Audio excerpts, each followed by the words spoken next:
Dans la démarche artisan boulanger convaincu, vous avez travaillé aussi sur la construction, la gestion d'équipe. Ouais. Et c'était une base qui m'a bien inspirée aussi pour travailler avec le formateur et la formatrice qui vont mener la formation sur l'animation d'équipe. Parce qu'en fait, on doit absolument avoir des gens qui connaissent les rouages du métier de la boulangerie, parce qu'en fait, c'est très spécifique. Et en fait, le métier de boulanger, il est hyper large. Donc en fait, on a des gens qui vont faire de la production, des gens qui vont faire de la vente, des gens qui vont travailler l'hygiène, des gens qui vont faire de l'animation. Et tous ces métiers-là, ils doivent être chorégraphiés, en fait, organisés. Et animer une équipe, c'est bien sûr respecter le planning de chacun, mais c'est aussi confier des tâches où les gens seront plus pertinents, anticiper les futures saisonnalités, toute cette organisation de dire une fois par mois, je fais une réunion d'équipe sur les gros projets de l'année, et une fois par semaine, je fais un point d'animation d'équipe pour voir si tout le monde est OK, tout le monde va bien, parce que c'est aussi important que les gens aient bien dans leur job. Et qu'est-ce qu'on peut améliorer? La culture de l'amélioration continue, si on ne se parle pas, on ne peut pas s'améliorer. Oui, tu vois, c'est un sujet qu'on aborde régulièrement dans ABC parce que ABC, ça accompagne sur des thématiques liées avec l'hygiène, le management, le développement des ventes, notamment.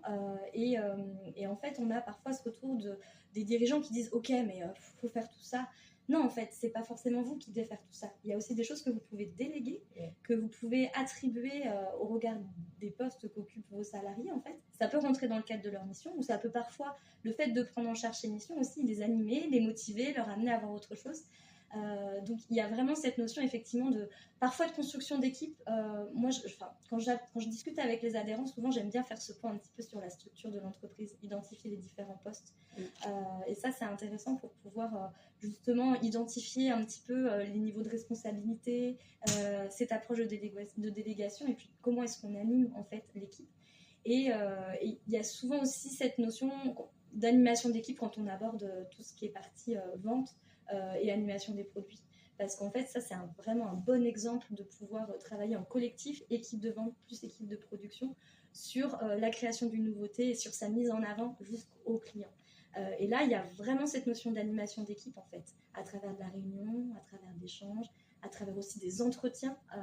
Ça, c'est aussi un point qui est soulevé, c'est déjà l'obligation d'entretien professionnel, qui est un vrai moment d'échange pour pouvoir faire le point avec le salarié sur son parcours dans l'entreprise et puis ce qu'il projette de faire, ses besoins en formation.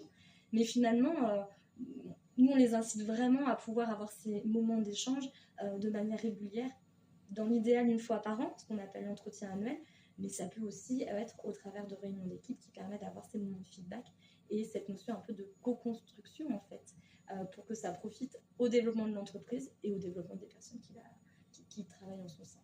Et oui, quand tu fais une programmation de rendez-vous, d'entretien, contrairement à un entretien fortuit au pied du pétrin, là, tu as le temps de te poser, de réfléchir et d'avoir des idées et d'échanger.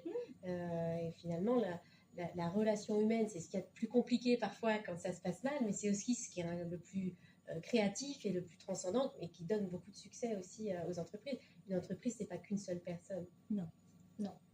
En tout cas, si on décide de tout porter sur ses épaules, d'une part, on a une grosse charge mentale, et puis parfois, on passe à côté d'opportunités de faire grandir les équipes, et puis on en revient au thème du recrutement qu'on a abordé précédemment, c'est que ça peut engendrer du turnover.